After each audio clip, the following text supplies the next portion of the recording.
और देखिए हम दो चर वाले रैखिक समीकरण, ठीक है। अब देखिए लिखे हैं दो चर वाले रैखिक समीकरण। दो चर का मतलब क्या होता है, एक्स वाई। एक्स क्या है, चर है, वाई क्या है, चर है। ये दो चर हो गया। इसके बाद पी क्यू, ये क्या है, ये भी चर हो गया। पी एक चर हो गया, एक क्यू चर हो गया।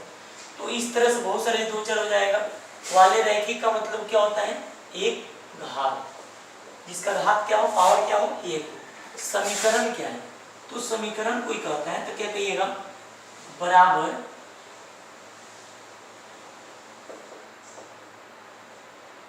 चिन्ह को सम्मिलित करने वाला वैसा व्यंजक जो चर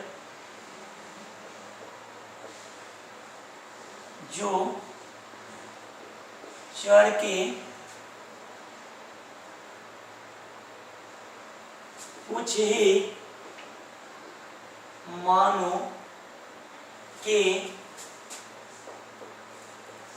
लिए संतुष्ट होता है,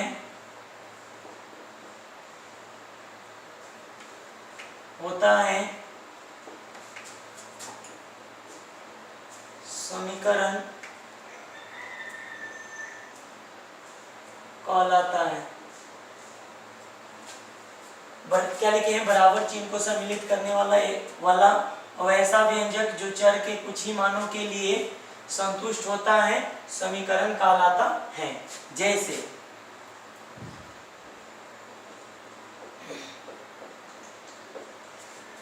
ले ले x plus Y equal to 3, एक प्रकार की क्या है, समीकरण हो गया। तो यहाँ हम ले लें x plus 2y equal to 5, ये भी एक क्या हो गया, समीकरण हो गया। तो देखिए कि यहाँ जो हम समीकरण लिए हैं इसमें कितना चर है, x और y, कई चर है, दो चर है। इसमें x और y कितना चर है, दो चर है। और इसका पावर जो है, इसका घात जो है क्या है, एक है। इसका घात जो है क्या है, एक है, ठीक है। इसलिए इसको हम दो चर वाले रैखिक समीकरण भी बोल सकते हैं, ध्यान दीजिएगा। तो यानी x और y का कुछ ऐसा मान होगा, यहां लिखे हैं, ध्यान दीजिएगा, कि बराबर चिन्ह को सम्मिलित करने वाला वैसा व्यंजक जो चर के कुछ ही मानों के लिए संतुष्ट होता है, समीकरण। यानी कुछ ही मानों के लिए इसमें संतुष्ट होगा। जैसे x का और y का कुछ ऐसा मान रखे, कुछ ऐसा वैल्यू रखे जिसका मान y के बराबर हो जाए। अब देखिए अगर यहाँ हम 1 रखते हैं और यहाँ 2 रखते हैं, x के मान 1 और y के मान 2, तब क्या आ जाएगा, 3 के बराबर आ जाएगा इसके। या हम x के मान 2 रखें और y के मान 3 रखें, 1 रखें सॉरी, तभी ये क्या आ जाएगा, 3 आ जाएगा। या हम x के मान 5 रखें और y के मान -2 रखें, तभी ये क्या आ जाएगा, 3 आ जाएगा। मतलब इस तरह से सभी मानों के लिए यह संतुष्ट नहीं होगा, कुछ ही मानों पर संतुष्ट होगा। और कोई कहता है कि 5 रखे और 3 रखे, तो क्या ये 3 के बराबर आएगा, ये तो 8 हो जाएगा, ये तो 3 के बराबर नहीं होगा, ठीक है। तो इसीलिए सभी मानों के लिए ये सभी मानों पर संतुष्ट नहीं करता है, कुछ ही मानों के लिए क्या होता है, संतुष्ट होता है। इसीलिए इसका परिभाषा लिखे हैं समीकरण का कि बराबर चिन्ह को सम्मिलित करने वाला वैसा व्यंजक जो चर के कुछ ही मानों के लिए संतुष्ट होता है, समीकरण कहलाता है। जैसे x plus y equal to 3, x plus 2y equal to 5, √2 plus √3y, √2x plus √3y equal to 5.37। इस तरह से अगर रख दे तब ये क्या है, एक समीकरण है। देखिए y रूट में नहीं है, x रूट में नहीं है, ये x रूट से बाहर है, y रूट से बाहर है, ध्यान दीजिएगा, इक्वल टू 5.37। तो इस तरह से अगर आता है तो ये सब क्या है, समीकरण है। लेकिन कौन सा समीकरण है? दो चर वाले रैखिक समीकरण, यानी दो चर वाले रैखिक समीकरण ये जो दिखाई दे रहा है, ठीक है। और देखिए इसका ग्राफ या इसका ग्राफ या इसका ग्राफ अगर देखते हैं तो ये तीनों का ये इस दो चर वाले रैखिक समीकरण का जो ग्राफ जो होता है वो क्या होता है? एक रेखा बनता है, एक लाइन बनता है और वो सीधा होता है। ऐसे कैसा हो जाएगा, लेकिन वो लाइन क्या होगा? सीधा होगा। ये नहीं कि इस तरह से अगर आप बनाते हैं तो क्या हो जाएगा? गलत हो जाएगा, क्योंकि दो चर वाले रैखिक समीकरण का जो ग्राफ पर जो दिखाते हैं, इसका ग्राफ अगर खींचते हैं तो क्या आएगा? उसका ग्राफ पर जो होगा, ये इसका जो ग्राफ दिखाएंगे वो क्या होगा? अब जिस पॉइंट पे प्रतिच्छेद करते क्या बोलते हैं, जिस पॉइंट पे जो पॉइंट अगर मिले, अगर x का मान कुछ और रखते हैं तो एक y का मान कुछ और मिला तो अलग अलग पॉइंट, लेकिन यह टेढ़ वक्र रेखा इसका ग्राफ नहीं मिलेगा, स्ट्रेट लाइन ही इसका ग्राफ मिलेगा। ध्यान दीजिए, आगे बढ़ते हैं। अब देखिए अब बात है कि सर ये जो समीकरण है ये कैसे प्राप्त करते हैं, हम समीकरण कैसे लाते हैं? अब देखिए इसका तरीका होता है, जैसे हम कहें कि राम और मोहन, राम और मोहन दो दोस्त हैं और राम कहता है मोहन से, राम और मोहन कितने दोस्त हैं बाबू? दो दोस्त हैं। और ये दोनों, राम बोलता है मोहन से मैं तुमसे अभी, क्या बोलता है राम मोहन से? मैं तुमसे 2 गुने वर्ष का से 2 गुने वर्ष से 5 अधिक वर्ष का हूं। यानी राम बोलता है किनसे? मोहन से, कि मैं तुमसे 2 गुना से 5 वर्ष अधिक उम्र का हूं। कौन बोला? राम बोला। और देखो तो राम बोला मोहन से कि मैं तुमसे 2 गुना से 5 वर्ष अधिक वर्ष के हूं, 2 गुना से 5 अधिक वर्ष के हूं, यानी राम और मोहन। तो ये मोहन, राम जो है इसे 2 गुना से, तो मोहन में 2 से गुना करेंगे बराबर करने के लिए, और कितना अधिक है? 5 अधिक है। तो अब बताइए, मान लो कि राम की उम्र x वर्ष और मोहन की उम्र y वर्ष, तो वर्तमान उम्र राम की जो है x वर्ष है और मोहन के वर्तमान उम्र जो है y वर्ष है, लेकिन राम बोल रहा है कि मैं तुमसे जो है 2 गुना है, तो 2 से इधर गुना करेंगे तब तो इनके बराबर आएगा, और इधर प्लस 5 क्या कर देंगे? जोड़ देंगे। ठीक है। तो अब ध्यान दीजिएगा कि यहाँ जो देखो यहाँ से एक समीकरण मिल रहा है x माइनस, इसको इधर लाते हैं तो 2y माइनस 5 इक्वल टू 0। नहीं समझ में?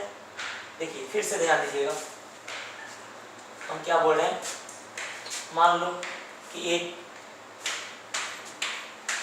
राम है और एक मोहन, 2 दोस्त हैं और दोनों आदमी, तो राम मोहन से बोले कि मैं तुमसे 2 गुना से 5 वर्ष अधिक उम्र का हूं। क्या बोले राम? कि मैं तुमसे 2 गुना से 5 वर्ष अधिक उम्र का हूं। तो देखा गया तो राम की उम्र क्या?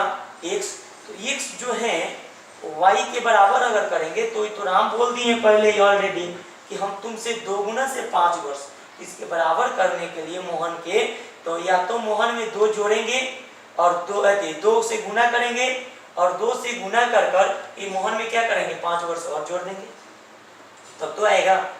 तो वही किए कि हम मोहन में 2 से गुना किए और 5 इसमें क्या कर दिए? जोड़ दिए, जो कितने? राम की उम्र के बराबर मोहन की उम्र हो गई। और x equal to 2y plus 5।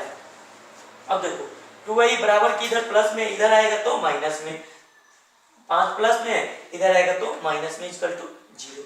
यह क्या बन गया? मेरा समीकरण। इस तरह से सोचा जाता है। इसके बाद एक और कंसेप्ट होता है इस पर कि बोला,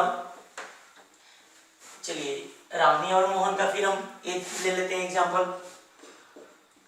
राम मोहन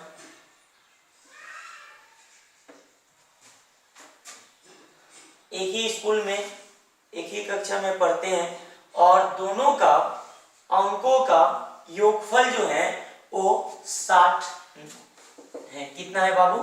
60 है। यानी राम और मोहन के अंकों का योगफल कितना है? 60 है। यानी अब यहां से एक चीज और मिल जाएगा कि राम और मोहन के अंकों का जो योगफल है वो कितना है? 60 है। तो मान लो कि राम के x अंक प्राप्त हुआ और मोहन के y अंक प्राप्त हुआ, तो x plus Y equal to 60। तो ये भी एक समीकरण बन गया। ठीक है, तो अगर इस तरह से भी अंक में भी देता है कि मान लो कि 10वीं क्लास में दो दोस्त राम और मोहन की अंकों का योगफल 60 है। अंकों का योगफल कितना है? 60 है। अब उनका समीकरण प्राप्त करें तो क्या लिखिएगा? माना कि राम का प्राप्तांक इक्वल टू x, मोहन का प्राप्तांक इक्वल टू y, इसलिए प्रश्न से x plus Y equal to 60। दिक्कत? तो इस तरह से ऐसा क्वेश्चन पे सोच सकते हैं। तो ये दो टाइप से क्वेश्चन। तीसरा टाइप एक और आता है, दे देता है कि 2x इक्वल टू 3y। अब कहता है कि a, और रुकिए यहाँ से एक चीज और आप ध्यान दीजिएगा, थोड़ा सा इसके पहले हम एक चीज ध्यान देते हैं।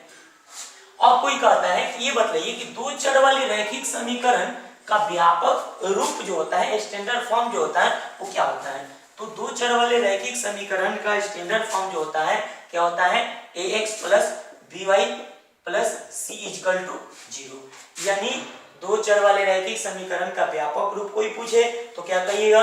ax plus by plus c equal to 0। ये एग्जाम में भी ऑब्जेक्टिव में कर सकता है क्वेश्चन कि दो चर वाले रैखिक समीकरण का व्यापक रूप निम्नलिखित में से कौन है? तो क्या कहिएगा? देखिएगा ax plus by plus c equal to 0। ध्यान दीजिएगा वहां। अब देखिए यहां से एक चीज हम ले लेते हैं एक क्वेश्चन कि 2x equal to 3y plus 5। अब कह रहे हैं कि x, a, b और c का मान ज्ञात करें। तो यहां से करेंगे कि 2x, इसको इधर लाएंगे माइनस 3y और इसको इधर लाएंगे माइनस 5 इक्वल टू 0। तो देखो x x y a थे, a की जगह क्या है? 2 है। तो ये बराबर क्या लिख देंगे? ये बराबर क्या लिख देंगे? 2 लिख सकते हैं। अब देखो by यहाँ 3y माइनस 3y, तो y तो y, b की जगह क्या है? माइनस 3 है, तो b की जगह माइनस 3। अब देखो c, तो c की जगह क्या है? माइनस 5 है। दिक्कत? तो इस तरह से आपको आगे बतलाएंगे ब्रजगुणन विधि, तो उसमें कुछ वैल्यू प्राप्त कर कर आसानी पूर्वक उसको उस विधि को हल करने के लिए हम लोग इसका उपयोग करेंगे। तो वहां आप लोग ध्यान दीजिएगा। अभी इधर हम थोड़ा सा ग्राफ के बारे में बतलाएंगे, थोड़ा भाषा वाला क्वेश्चन हम कैसे सॉल्व करते हैं उस पर ध्यान देंगे। तो ये ध्यान दीजिएगा कि दो चर वाले रैखिक समीकरण का स्टैंडर्ड फॉर्म जो होता है वो क्या होता है? ax plus by plus c equal to 0। ठीक है, इसको बताते हैं, आगे देखेंगे।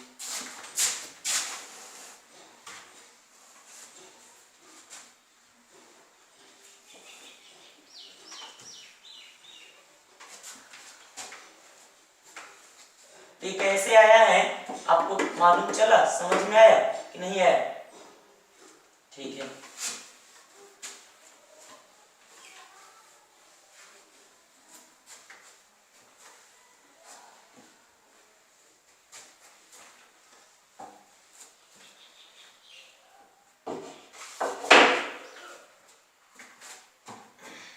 ध्यान दीजिएगा।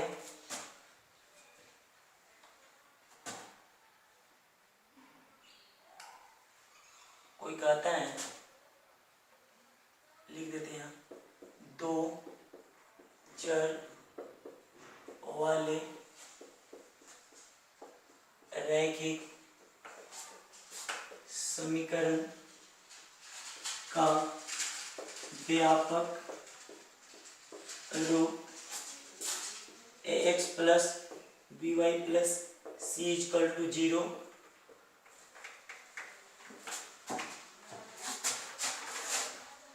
होता है। कोई पूछता है कि दो चर वाले रैखिक समीकरण का व्यापक रूप क्या होता है, तो क्या कहिएगा ax plus by plus c equal to 0 होता है। ठीक है, अब देखो ध्यान दीजिएगा, यहाँ से एक चीज और ध्यान हम लोग देखेंगे, नोट करिए पहले इसको, जल्दी नोट करिए।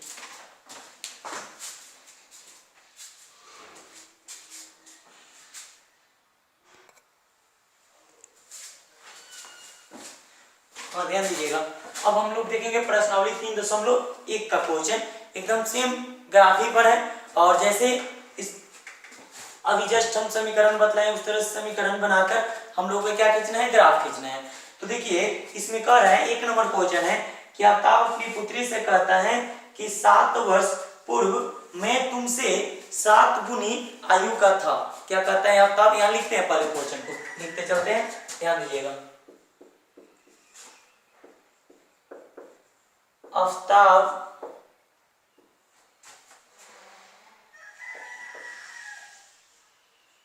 अपनी पुत्री से कहता है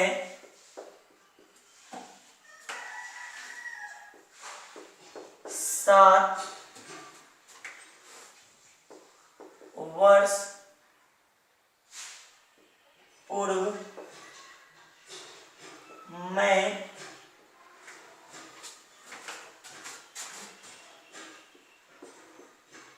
तुमसे 7 गुनी आयु का था।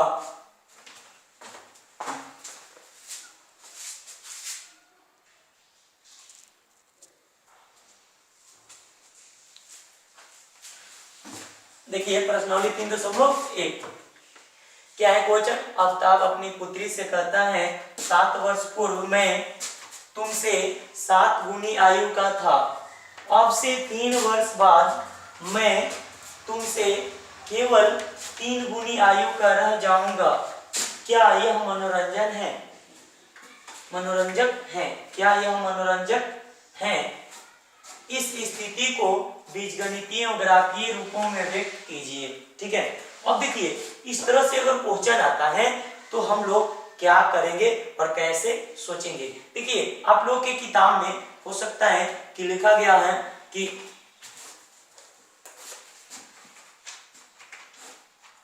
एक चीज लिखा गया है, आप लोग ध्यान दीजिएगा, युग्म, दो चर वाले रैखिक समीकरण का युग्म, यानी पहले इसको छोड़ते हैं, थोड़ा सा अलग से हम समझ लेते हैं। युग्म, युग्म के मतलब क्या होता है, जोड़ा होता है। युग्म का मतलब क्या होता है, जोड़ा होता है। यानी कह दिया जाए कि इसको अभी रहने दीजिए, थोड़ा सा हम बैक चलते हैं। दो चर वाले रैखिक समीकरण युग्म, यानी दो चर वाले रैखिक समीकरण युग्म का जो व्यापक रूप अगर कोई पूछता है तो ये 1x plus b1y plus c1 equal to 0, ये 2x plus b2y plus c2 equal to 0 होता है। यानी दो चर वाले रैखिक समीकरण युग्म का व्यापक रूप क्या होता है, a1x plus b1y plus c1 equal to 0, a2x plus b2y plus c2 equal to 0। यानी युग्म का मतलब जो होता है पेयर, यानी जोड़ा होता है। क्या होता है बाबू, जोड़ा। युग्म का मतलब क्या होता है, जोड़ा यानी पेयर। ठीक है, ठीक है। अब देखिए तो वही देखो ये जोड़ा लग गया, एक समीकरण एक और दूसरा a1 वाला और दूसरा a2 वाला समीकरण मिला और ये दोनों जोड़ा है, इसलिए ये दो चर वाले रैखिक समीकरण युग्म का क्या कहलाता है बाबू? व्यापक रूप। ठीक है, अब चलिए हम अपने क्वेश्चन पे आते हैं, थोड़ा सा यहाँ ध्यान दीजिएगा।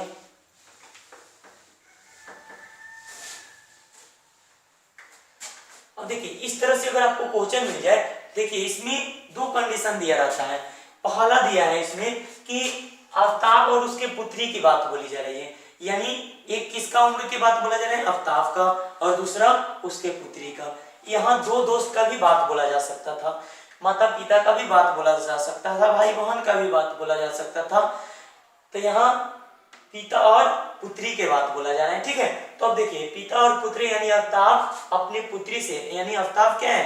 किसी के पिता है, तो आफ्ताब अपनी पुत्री से कहता है कि 7 वर्ष पूर्व मैं तुमसे 7 गुनी आयु का था। कितने गुनी आयु का था बाबू? 7 गुनी आयु का था। अब से 3 वर्ष बाद मैं तुमसे केवल 3 गुनी आयु का रह जाऊंगा। क्या यह मनोरंजक है?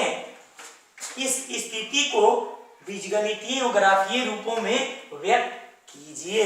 तो देखिए सबसे पहले हम आफ्ताब की उम्र को x मानते हैं और उसके पुत्री की उम्र को y बना नहीं रहे, समझिएगा पहले। अब देखिए हम उस समय बतलाए थे कि राम और मोहन, तो राम कहता था मोहन से कि मैं तुमसे 2 गुना से 5 वर्ष अधिक उम्र का हूं। तो वैसा ही ये कह रहा है कि 7 वर्ष पूर्व मैं तुमसे 7 गुनी आयु का था। कितने 7 वर्ष पूर्व मतलब पहले, तो यानी इसमें कितना से 7 से पहले, तो ये दोनों में से 7 को क्या करेंगे? पहले ये तो वर्तमान आयु हो गया दोनों का ना, अब 7 दोनों को क्या कर लेंगे? घटा लेंगे। तो अब देखो 7 वर्ष पूर्व आ गए, तो 7 वर्ष पहले की बात। अब वर्ष पूर्व मैं तुमसे 7 गुनी, यानी यहाँ पढ़िएगा, ध्यान दीजिएगा, एक कंडीशन हमको यहाँ मिल रहा है, 7 गुनी आयु का था, तुमसे 7 गुनी, यानी इसमें कितना से गुना करेंगे बाबू? 7 से गुना करेंगे। तो जब 7 से, तो x - 7 = 7y - 49। तो अब देखो x माइनस, इसको इधर ला रहे हैं 7y, अब देखो ये माइनस में उधर भेज रहे हैं, तो क्या हो जाएगा? -49, और माइनस उधर जाएगा तो +7, तो x - 7y = क्या हो जाएगा यहाँ बाबू? ध्यान दीजिएगा, क्या हो जाएगा? घटेगा तो 42 - 42। तो देखो तो एक समीकरण यहाँ से मिल रहा है कि नहीं मिल रहा है? इसके बाद अगर हमको दूसरा समीकरण देखना होता तो हम क्या कर लेते? अब आगे बढ़ते। अब से 3 वर्ष बाद, अब से क्या? अब दूसरा कंडीशन यहाँ से शुरू हो रहा है। अब से 3 वर्ष बाद मैं तुमसे केवल 3 गुनी आयु का रह जाऊंगा। कितनी गुनी आयु का रह जाऊंगा बाबू? 3 गुनी। तो अब देखो अब से 3 वर्ष बाद, तो x + 3, यानी आफ्ताब के x वर्ष बाद, आज से 3 वर्ष बाद, जैसे मान लो कि अभी 2020 है, तो 2023 की बात बोला जा रहा है कि 2023 यानी 22 में 20, 21, 22, तो यानी 2022 में मैं तुमसे 3 गुना आयु का ही रह जाऊंगा। तो अब देखो x + 3 और y + 3, अब करेंगे क्या? आफ्ताब की पुत्री की उम्र में 3 से गुना करेंगे, क्योंकि आफ्ताब की उम्र क्या है? 3 वर्ष अधिक हो रहा है, तो अब ना इसके उसके पुत्री की उम्र में 3 से गुना करेंगे तो उसके बराबर होगा। देखो 3 कर रहे हैं, 3 वर्ष बाद मैं तुमसे केवल 3 गुनी आयु का रह जाऊंगा, इसलिए 3 से गुना किए, तो यहाँ से x + 3 = 3y प्लस 3 के 9, तो x - 3y, अब देखो = 9, इधर माइनस है तो इधर जाएगा तो क्या चीज में होगा?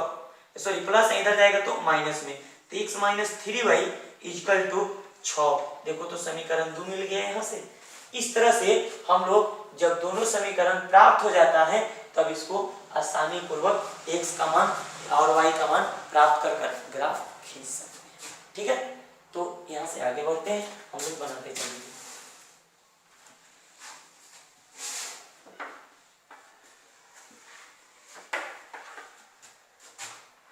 तो यहाँ लिखेंगे,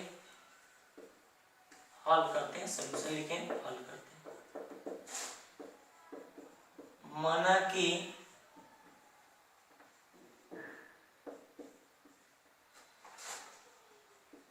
आफताब का वर्तमान आयु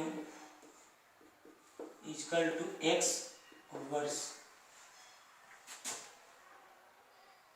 तथा उसके पुत्री का वर्तमान आयु इक्वल टू y वर्ष।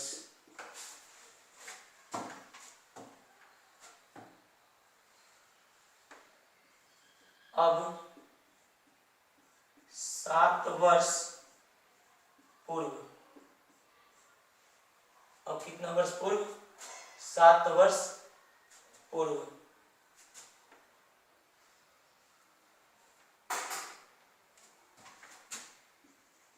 आफताब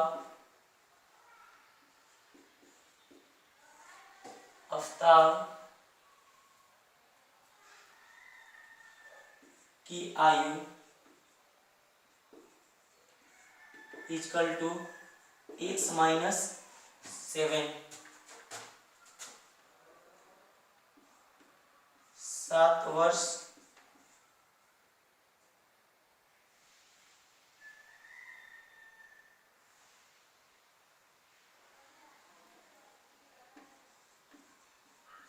पूर्व में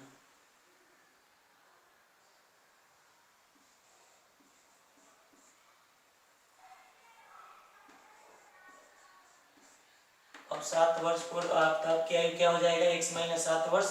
7 वर्ष पूर्व उसके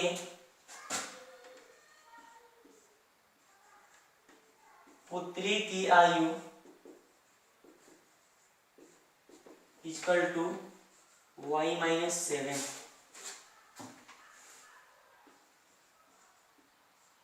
प्रश्न से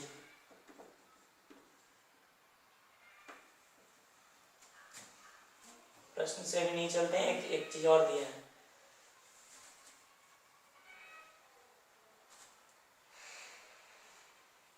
फिर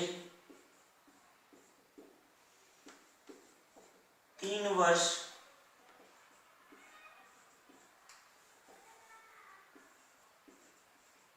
वर्ष बाद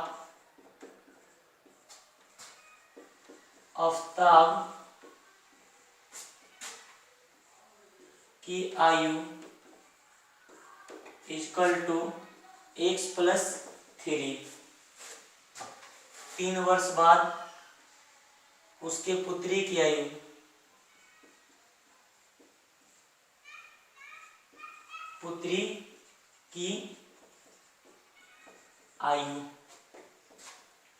इक्वल टू y प्लस 3। प्रश्न से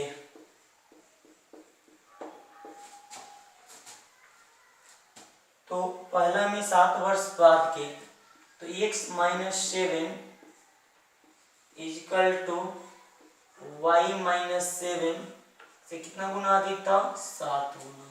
तो x minus 7 equal to 7y minus 49।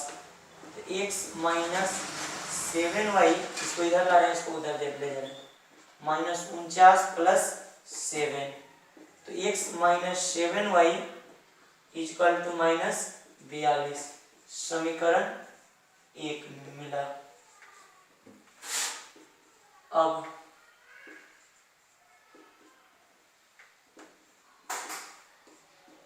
फिर x plus 3 equal to y plus 3। अब इस कितना गुना का हो रहा है? 3 गुना। तो x plus 3 equal to 3y plus 9। ठीक है, नोट करिए यहां तक, इसके बाद आगे देखते हैं।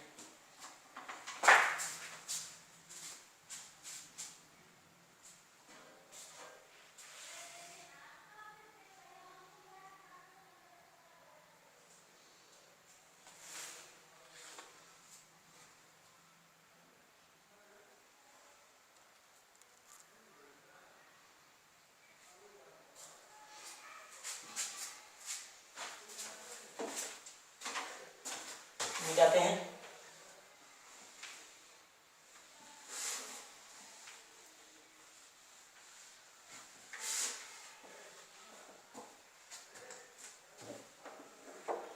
ध्यान दीजिएगा, चलते हैं समीकरण 1 से। समीकरण 1 में क्या है, x minus 7y equal to minus 42। तो x इजकल टू माइनस में उधर जाएगा तो प्लस में हो जाएगा, प्लस 7y। इसी को लिख दें तो 7y माइनस 42, यानी इसको इस पहले लिख दिया, इसको बाद में लिखे तो माइनस 42 देखो ना, लिखा नहीं गया है, लिखा गया है ना। ठीक, अब देखो, अब हमें सबका मान निकालते हैं। यहाँ x, यहाँ y। हम एक बार करते क्या है कि y के मान रखते हैं 5, क्या रखते हैं 6 रखते हैं कि 5 रखते हैं, 5 रखते हैं। तो 5 रखे तो 7 5 35। अब 35 में 42 गया तो माइनस क्या बचेगा 7। इसके बाद 6 रखे x के तो 7 6 42, 42 में से 42 जाएगा 0। फिर रख दिए 7 तो 7 7 49, 49 में से 42 गया, बचा कितना 7। ठीक है, अब देखो यहाँ लिखते हैं समीकरण 2 से। समीकरण कितना से 2 से, तो समीकरण 2 से देखते हैं क्या आएगा। क्या है, समीकरण 2 अभी नहीं मिला है हम लोगों को। चलिए यहाँ हम समीकरण 2 ला दे रहे हैं इधर। तो x plus 3 equal to 3y equal to 9 नहीं ना था यहाँ, ध्यान दीजिएगा। तो हम इसको इधर लाते हैं तो x minus 3y equal to 9 minus 3। तो x minus 3y equal to 6। तो यही था x minus 3y equal to 6, यहाँ था ना यार समीकरण, ये 2 था। अब ध्यान दो, तो e माइनस में उधर जाएगा तो प्लस में, तो x इजकल टू 6 अब प्लस क्या हो जाएगा 3y। अब देखो यहाँ से x का मान प्राप्त करते हैं, फिर x y। तो x के मान एक बार हम y के मान एक बार रखते हैं क्या 1 रखते हैं, तो 1 रखे तो 3 एकम यानी 6 3 क्या हो जाएगा 9 हो जाएगा। 6 3 क्या होगा 9। कि 0 से शुरू किया जाए, 0 से करो 0 तो क्या हो जाएगा 6, 1 तो क्या हो जाएगा 9, हो जाएगा ना।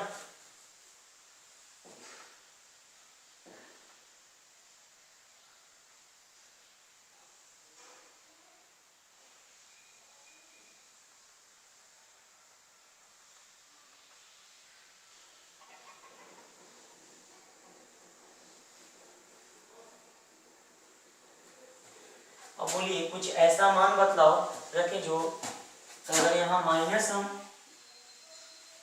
1 करते हैं तो क्या आएगा यहाँ,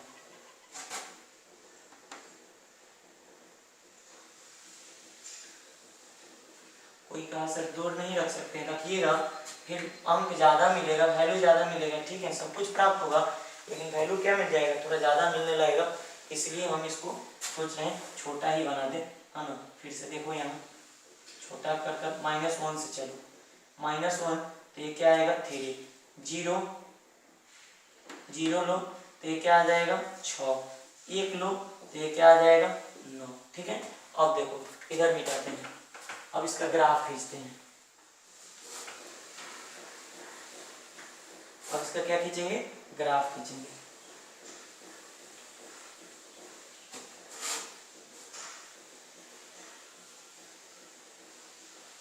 जीरो 1 2 3 4 5 6 7 8 9 10।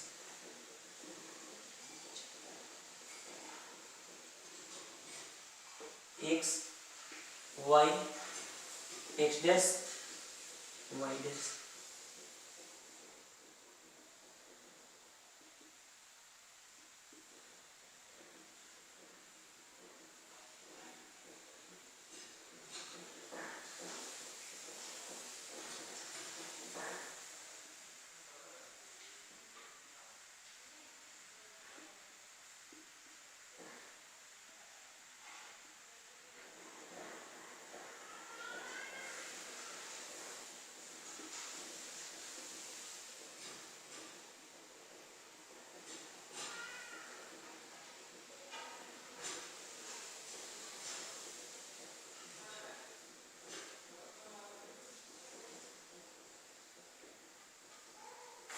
देखिए इधर 1 से 10 तक है, इधर ऊपर भी 1 से 10 तक है, इधर -10 तक है, इधर -10 तक है, ठीक है। अब देखिए समीकरण 1 का पहले ग्राफ देखते हैं। तो x का मान क्या है -7, y के मान क्या है 5 है। तो x के -7 है तो -7 यहाँ है, और 5 कितना ऊपर जाएंगे तो 5 यहाँ है, यानी आपको यहाँ मिल जाएगा, ठीक है। तो यही हो जाएगा -7 और 5। इसके बाद क्या है x के मान 0, y के मान 6, x के मान 0, y के मान 6, x के मान 0, y के मान 6।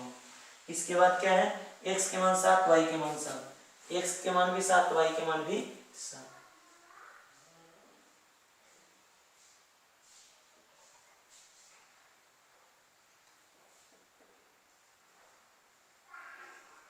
x के मान 7, y के मान भी 7। अब इसको हम क्या करेंगे मिलाएंगे।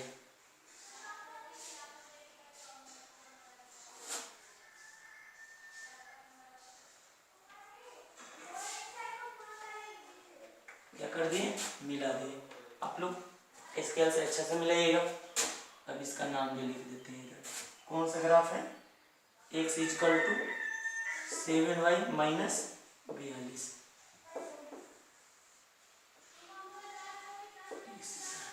अब देखो दूसरा समीकरण में क्या है ये y के मान -3 है, x के मान 3 है, सॉरी y के मान -1 है, x के मान 3 है। तो x के मान 3, y के मान -1, यानी यही लेते हैं।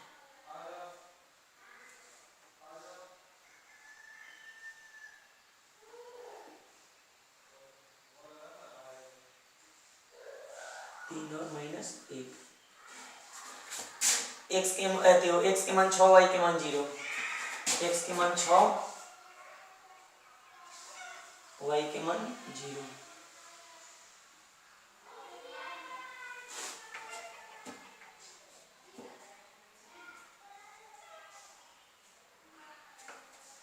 ठीक है, आगे देखिए x के मान y के मान 1, x के मान 9, y के मान 1, x के मान 9।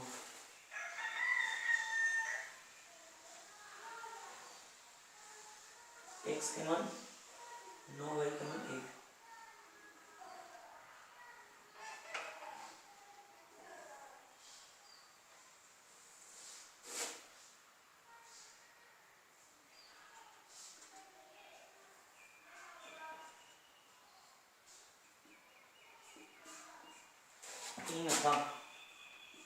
ध्यान दीजिए आप लोग।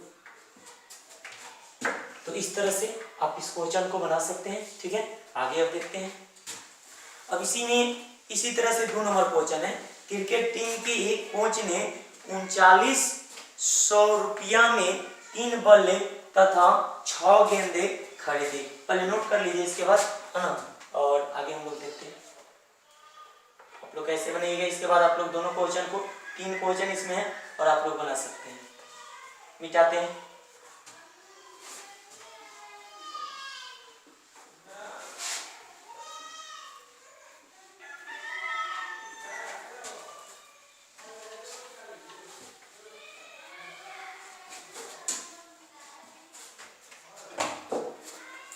हाँ देखिए, क्रिकेट टीम के एक कोच ने 3900 रुपया में 3 बल्ले तथा 6 गेंदे खरीदे।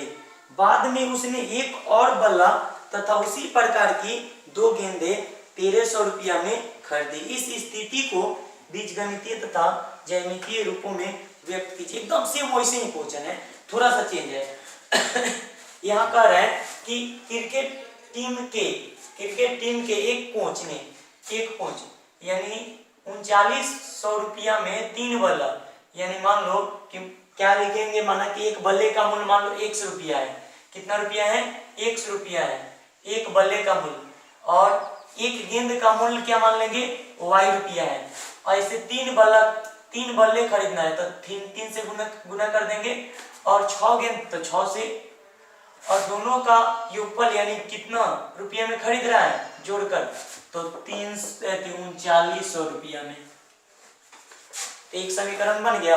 इसके बाद कह रहा है अगला इसी में कि उसी प्रकार की 2 गेंद,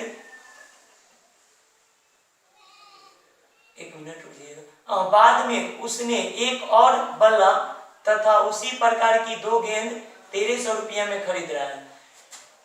फिर कह रहा है कि फिर दूसरा दुकान में जाता है तो एक बल्ला खरीदता है और 2 गेंद खरीदता है। तो 2 गेंद खरीदता है तो यानी 2y और कितना रुपया में 1300 रुपया में खरीदता है। ये समीकरण 2 हो जाएगा, ये समीकरण 1 हो जाएगा।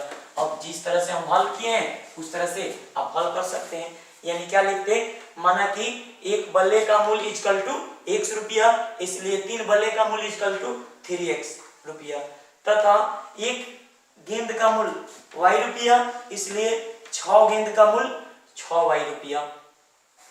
प्रश्न से 3x plus 6y equal to 39 समीकरण है। फिर लिखते एक गेंद का मूल्य x रुपया तथा 2 बल्ले का मूल्य कितना 2y रुपया इक्वल टू इतना रुपया। प्रश्न से चलते x plus 2y equal to 1300 रुपया कर लेते और इस समीकरण को हल करेंगे, ग्राफ खींचेंगे, बन जाएगा।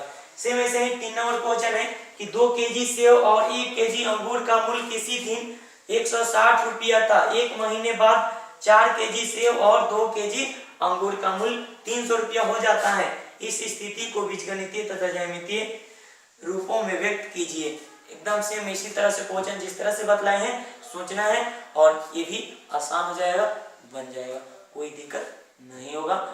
और एक बार नहीं 2 बार 3 बार देखिएगा। एक बार में नहीं समझ में आए तो वीडियो को 2-3 बार देखिएगा, अंत तक जरूर समझ में आएगा। Okay, thanks.